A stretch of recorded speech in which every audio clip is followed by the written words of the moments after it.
Thank you, Mr Speaker. My question's to the Minister of Health. The best Minister of Health in 50 years. That's wonderful. Thank you, Maggie Barry. I appreciate that. Order. That shows you the lack of benefit. She is so right. That shows you the lack of benefit from an interjection from this side of the House. Thank you. The member now I accept that accolade, Mr Speaker. Question. My question's to the now Minister of Health. What reports has he received on affordability of health care for New Zealanders? Honourable Tony Ryall. Mr Speaker, I've received a range of reports, including one from the OECD, the world's leading economic research and advisory organisation, which advises that New Zealand had the world's third largest increase in public health spending. The facts show that we've increased Vote Health operational funding under this government by an average of $500 million a year, and despite tight times, we're investing more in the changing needs of our population thanks to strong financial management.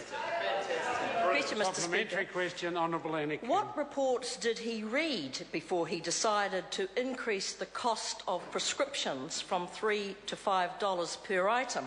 And did his reading include the recent Treasury report entitled Health Projections and Policy Options for 2013 and Long-Term Fiscal Statement, which states there can be unintended consequences from increasing co-payments?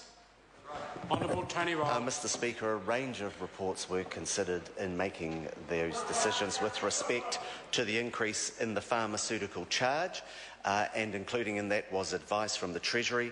What we do know is that no family need pay more than an additional $40 a year, and they can get a pharmacy subsidy card, and they can also, if they're having trouble making ends meet with respect to those prescription charges, they can talk to WINS. Supplementary question. In light of that answer, was it an intended consequence that a growing number of sick older New Zealanders are now unable to receive part or all of their prescription because of it's only $2 to Nick Smith, but it's a lot of money to pensioners in New Zealand, like the pensioner for Flaxmere, who had to pay an extra $39 just to pick up the prescription, which was the difference between being able to buy her groceries that week or not. Honourable Tony Ryall. Mr Speaker, I clearly have to look at the facts behind that, because if the prescription charge has gone from $3 to $5, it's hard to rationalise how it would be $39 when no person need pay more than $40 a year by getting a prescription subsidy card. Supplementary question, Honourable Annette King. Why, after all his announcements and reports about increased funding and more doctors, have 3 medical centres providing services to high-need patients and in rural New Zealand been forced to close in the past few weeks, stating their reasons as a lack of funding and a shortage of doctors? They include Petone Health Centre, Te Atiawa Medical Centre and Southcare Health Centre. Honourable Tony Ryall. Mr Speaker, Southcare Health Centre may have closed, but the doctors have opened up next door. But the member doesn't want to tell people about that. This government's invested an additional $130 million in primary care, and we have also been the first government to make after hours free for under 6s. Mr Speaker, question, the Honourable Annette King. It is rubbish. Is he aware that the increased funding a small, low-cost health centre providing services to the poorest, sickest patients got out of his budget was around $15,000 in total? And how many more medical centres will be forced to close through a lack of funding and a lack of doctors when he's been telling this House there's 1,000 more of them, and where are they all?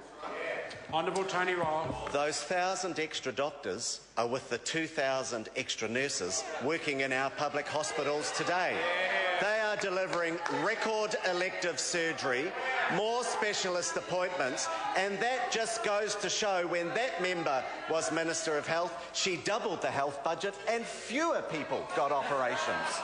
Supplementary question, Mr Speaker. Supplementary question, Honourable Annette King.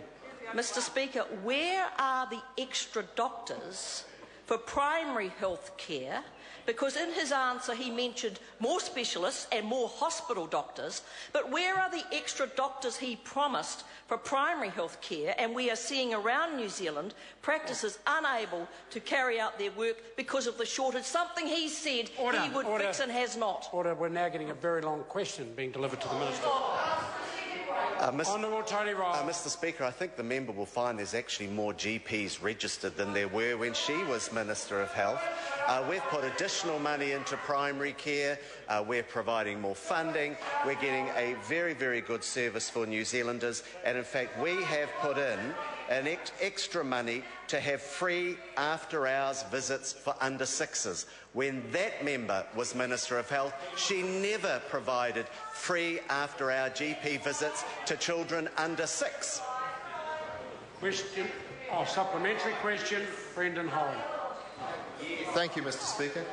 Would the Minister agree that New Zealanders with diabetes deserve accurate and reliable medical devices to measure blood glucose levels as afforded in previous health budgets? Honourable Tony Ryall. Mr Speaker, yes, and that's the reason why Pharmac has undertaken quite an extensive and clinically led process with respect to the new meters that they've bought in. Question number 7, Simon O'Connor. Thank you, Mr